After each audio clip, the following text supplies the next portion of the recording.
నమస్తే. ఏదైనా ప్రాంత చరిత్ర గురించి తెలుసుకోవాలంటే ఆ ప్రాంతంలో ఉన్నటువంటి పురాతన కట్టడాల గురించి తెలుసుకుంటే సరిపోతుంది. అలాంటి చారిత్రక నేపథ్యం ఉన్నటువంటి ఒక మెట్లబావి వద్ద ప్రస్తుతం నేనున్నాను.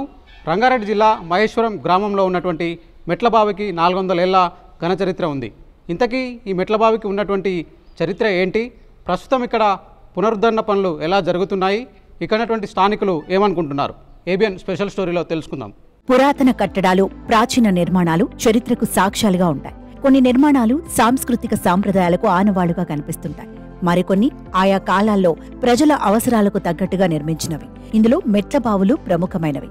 కాకతీయుల రాజ్యమైన, కుతుబ్ షాహీల కాలమైన, నిజాం నవాబుల రోజులైన మెట్లబావుల ప్రత్యేకతే వేరు. ఇప్పటికే హైదరాబాద్తో పాటు శివారు ప్రాంతాల్లోనూ పలుచోట్ల మెట్లబావులు బయటపడ్డాయి. ప్రభుత్వం, స్వచ్ఛంద సంస్థలు కలిసి కొన్నింటిని పునరుద్ధరించాయి కూడా. మరికొన్నింటి పనులు చివరి దశల్లో ఉన్నాయి. అలాంటి పురాతన బావి ఒకటి మళ్లీ అందుబాటులోకి వస్తుంది.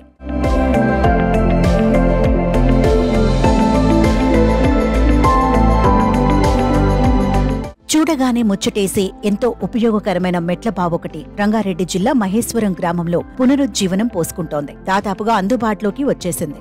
అయితే ఈ బావిని ఎవరు నిర్మించారనే దానిపై 2 రకాల వాదనలున్నాయి. అక్కన్న, మాదన్నలు దీన్ని నిర్మించారని కొందరు చెబుతుంటారు. కుతుబ్ షాహీల కాలంలో తానీషా రాజ్యంలో వీరిరువురు మంత్రులుగా పనిచేశారు. క్రీస్తు శకం 1652 నుంచి 1687 వరకు వీళ్ళిద్దరూ పాలనలో కీలక పాత్ర పోషించారు. గోల్కొండకు దగ్గరగా ఉండే మహేశ్వరంలో విడిది కోసం వచ్చేవారు. ఆ సమయంలో ఎన్నో అభివృద్ధి పనులు చేపట్టారని చరిత్ర చెప్తోంది. ఇలా నిర్మించిందే ఈ మెట్ల బావని కొందరు అభిప్రాయపడుతున్నారు. దాదాపుగా 400 ఏళ్ల క్రితం దీన్ని నిర్మించారని స్థానికులు చెప్తున్నారు. మరికొందరు మాత్రం దీన్ని కాకతీయులు నిర్మించారని చెప్తున్నారు. ఈ ప్రాంత ప్రజల దాహర్తిని తీర్చడానికి మంచినీళ్ల బావిలా ఉపయోగించేవారని అంటున్నారు. మెట్ల బావి కాకతీయుల చరిత్రను, కుతుబ్ షాహీల నిర్మాణ శైలిని తెలిపేలా ఉంది. పైభాగం నుంచి దాదాపు 78 ఫీట్ల లోతు కలిగి ఉంది. లోపలికి వెళ్లడానికి 2 వైపులా మెట్లు ఉన్నాయి. సొరంగ మార్గమూ ఉండేదని స్థానికులు చెప్తున్నారు. ఈ కొనేరు గుడంగా ఒక చరిత్ర అంటే దీని కింది కొనేరు కింద ఉన్న సమాజము ఈ ప్రైవేటు మా లోకల్ వాళ్ళు కాదు, బయట వారు వచ్చి కొనేరు ఆ గౌసదీయును వీళ్ళు ఎవరైతే వీళ్ళు వచ్చి ఈ కొనేరును ఆక్రమించి ఈ కొనేరు కింద భూమిని ఎంచుమించు 100 ఎకరాల పైన భూమి ఉంటుంది. ఆ భూమి ఈ కొనేరుకు లేకుండా రికార్డు తారుమారు చేసినారు. వాళ్ళ చేతులకు భూమి వెళ్ళిపోయింది. ఓన్లీ కొనేరు మిగిలిపోయింది. అక్కడ శివాలయం మిగిలిపోయింది. గడికోట మిగిలిపోయింది. దీని కిందున్న పొలాలన్నీ వాళ్ళ అక్రమంగా వాళ్ళు పట్టాలు చేసుకొని కబ్జాలు చేసినారు. దీనికి ఒక పెద్ద చరిత్ర ఉంది. కొనేరు అంటే కనీసం దీనికి ముందర ఒక ఆర్చ్ ఉండే, దీనికి ఒక చరిత్ర. ఇక్కడ స్నానం చేసి హనుమలను మొక్కుకొని గడికోట్ల పోయేవాళ్ళంట. ఆ మధ్యన ఉంది కూడా రామాయణమే. ఏదైతే మసీదాలు కట్టుకున్నారో అది కూడా రామాయణమే. అక్కడ రామాయణం ఉంది, గడికోట ఉంది. ఇది అక్కన్న మాదన్న కట్టిన చరిత్ర దీనికి మహేశ్వరం ఉంది. అదేవిధంగా శివగంగలో కూడా ఒక 46 ఉంటుంది. ఏదైతే ఈ నైజామాలు వచ్చినప్పుడు వీళ్ళు రాజులు మా పెద్దలు చెప్తారన్నట్టు వాళ్ళు పోతా అందులోకెళ్ళి గుర్రాలతోని పారిపోతా ఆ రంధ్రాన్ని మూవ్ చేసుకుంటా వెళ్ళిపోయారంట. గోల్కొండ కిల దగ్గర వెళ్ళిపోయారంట. దీనికి ఒక చరిత్ర ఉంటుంది. దీన్ని పర్యాటక కేంద్రం కూడా ఇంతకుముందు దేవేంద్ర గౌడ్ మాట ఇచ్చిండు, ఆయన చేయలేకపోయిండు. ఇంతకుముందుకు రాజశేఖర రెడ్డి గవర్నమెంట్లో మంచి అభివృద్ధి చేస్తామని చెప్పారు.